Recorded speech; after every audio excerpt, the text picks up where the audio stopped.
नमस्कार बंधुरा नित्य नतून रान्नाय सबाइके स्वागत। आज के आमी आपनादेरके तैरी करे देखाबो बुंदिया। चेष्टा करछि खूब सहजभावे बुंदियार एकदम पारफेक्ट एक रेसिपि शेयर करार जन्य। এই বুন্দিয়াগুলো হবে উপর থেকে একদম জোরজোরে, একটা আরেকটার সঙ্গে লাগবে না এবং ভেতর থেকে রসে ভরপুর হবে। দোকানের থেকেও পারফেক্ট জোরজোরে এবং রসালো বুন্দিয়া ঘরে তৈরি করে নিতে পারবেন সামান্য কিছু টিপস এন্ড ট্রিক্স ফলো করলে। চলুন তাহলে রেসিপিটা দেখে আসি। প্রথমেই আমি শিরাটা তৈরি করে নেব। এখানে আমি চুলাতে একটা হাঁড়ি বসিয়ে নিয়েছি। এখন আমি একটা বাটি মেপে দিয়ে দিচ্ছি 1 বাটি চিনি, আর এর মধ্যে দিয়ে দিচ্ছি হাফ বাটি পানি আর 2টো এলাচ। তবে পানিটা ডিপেন্ড করবে আপনি বুন্দিয়াটা কেমন চান। আমি আজকে যে বুন্দিয়াটা তৈরি করব সে বুন্দিয়াটা একদম ঝরঝরে বুন্দিয়া তৈরি করব, যেটার উপর থেকে একদম ঝরঝরে আর ভেতরটা রসালো থাকবে। আর আপনি যদি আটালো বুন্দিয়া তৈরি করতে চান সেক্ষেত্রে এখানে আরেকটু পানি বাড়িয়ে দিবেন। চিনিটা গলে যখন শিরাটা ফুটে উঠবে এ পর্যায়ে চুলার জালটা অফ করে আমি শিরাটা নামিয়ে নেব।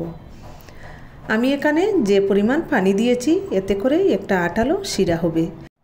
এখন আমি একটা ছাঁকনির মধ্যে নিয়ে নিচ্ছি 1 বাটি বেসন। বুন্দিয়া বানানোর জন্য অবশ্যই বেসনটা আগে চেলে নিতে হবে, না হলে বুন্দিয়াটা স্মুথ হবে না। এখন যে বাটি মেপে আমি বেসন দিয়েছি সে বাটি মেপেই আমি 1 বাটি পানি নিয়েছি। প্রথমেই অল্প অল্প করে পানি দিয়ে বেসনটা ঘন করে মেখে নিতে হবে। এরপর এর মধ্যে দিয়ে দিচ্ছি হাফ চামচ বেকিং সোডা। তারপর হাত দিয়ে বেটারটাকে ফেটিয়ে নিতে হবে। বেটাটা যত ভালোভাবে ফেটানো হবে বুন্দিয়াটাও ততটাই পারফেক্ট হবে। আমি এখানে প্রায় 4 থেকে 5 মিনিটের মতো বেটারটাকে ফেটিয়ে নিয়েছি। এতে বেটারটা অনেকটাই প্লবি হয়েছে আর কালারটাও হালকা চেঞ্জ হয়ে এসেছে। এখন বুন্দিয়া বানানোর জন্য বেটারটা ঠিকঠাক মতো ফেটানো হয়েছে কিনা সেটা বোঝার জন্য একটা বাটিতে পানি নিয়েছি। এই পানির মধ্যে কিছুটা বেটার ফেলে দিচ্ছি। দেখুন পানির উপরে বেটারটা কিন্তু বেশি উঠেছে। এতে বুঝে নিতে হবে বুন্দিয়ার জন্য বেটারটা একদম রেডি।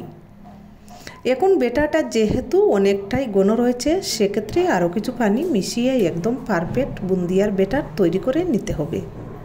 এই বেটারটা তৈরি করতে আমার সব মিলিয়ে 1 বাটি পানি লেগেছে, তবে অবশ্যই আপনাদের কম বেশি লাগতেই পারে। বেটারের ঘনত্বটা আমি আপনাদেরকে দেখিয়ে দিচ্ছি। দেখুন উপর থেকে ফেললে একটা প্লুতে পড়তে থাকবে এবং পড়ার সাথে সাথেই কিন্তু বেটারের দাগটা মিলিয়ে যাচ্ছে না। কয়েক সেকেন্ডের জন্য বেটারটার যে পড়ছে সে দাগটা থাকছে, তখন বুঝতে হবে বেটারের ঘনত্বটা একদম ঠিক আছে। এখন আমি এই বেটার থেকে 4 ভাগের 1 ভাগ পরিমাণে বেটার অন্য একটা বাটিতে তুলে রাখছি। এখন এর মধ্যে আমি দিয়ে দিচ্ছি সামান্য একটু রেড ফ্রুট কালার। বেটারের মধ্যে ফ্রুট কালার মেশানোটা সম্পূর্ণই অপশনাল, শুধুমাত্র দেখার সৌন্দর্যের জন্য ব্যবহার করছি, চাইলে স্কিপ করতে পারেন। এবার বুন্দিয়া ভাজার জন্য কড়াতে তেল গরম করে নিচ্ছি। মিডিয়াম আছে তেলটাকে ভালো করে গরম করে নিতে হবে।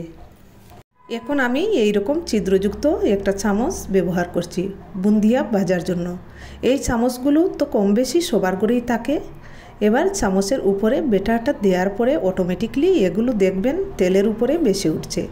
তবে একবারে অনেকগুলো দিয়ে ভাজতে যাবেন না, তাহলে কিন্তু একটার উপরে আরেকটা পরে বুন্দিয়ার শেপগুলো নষ্ট হয়ে যাবে।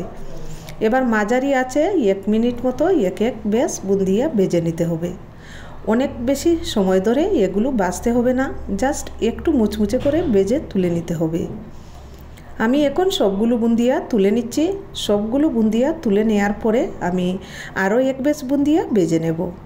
তবে 1 ব্যাচ বুন্দিয়া ভাজার আগে চামচটাকে ক্লিন করে নিতে হবে, আর প্রতি ব্যাচ বুন্দিয়া ভাজার আগে খেয়াল রাখতে হবে যেন তেলটা ভালোভাবে গরম অবস্থায় আছে কি না।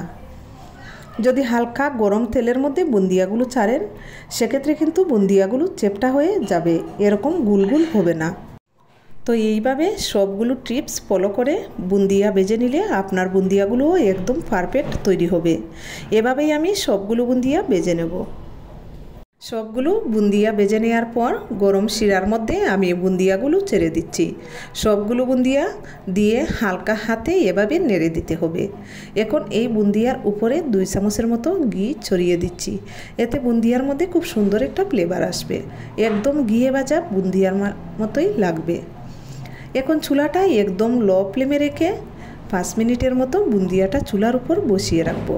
5 মিনিট পর চলে আসলাম। দেখুন শিরাটা টেনে নিয়ে উপর থেকেই একদম জোরে ও ভেতরে কতটা রসালো হয়েছে। আশা করছি আমার আজকের এই বুন্দিয়া রেসিপিটা আপনাদের খুবই ভালো লাগবে। আর ভালো লাগলে একটা লাইক ও ফ্রেন্ডস ফ্যামিলির সাথে শেয়ার করবেন। আর আমার চ্যানেলটাকে সাবস্ক্রাইব করে নিয়মিত চ্যানেলের সাথেই থাকবেন। ধন্যবাদ সবাইকে।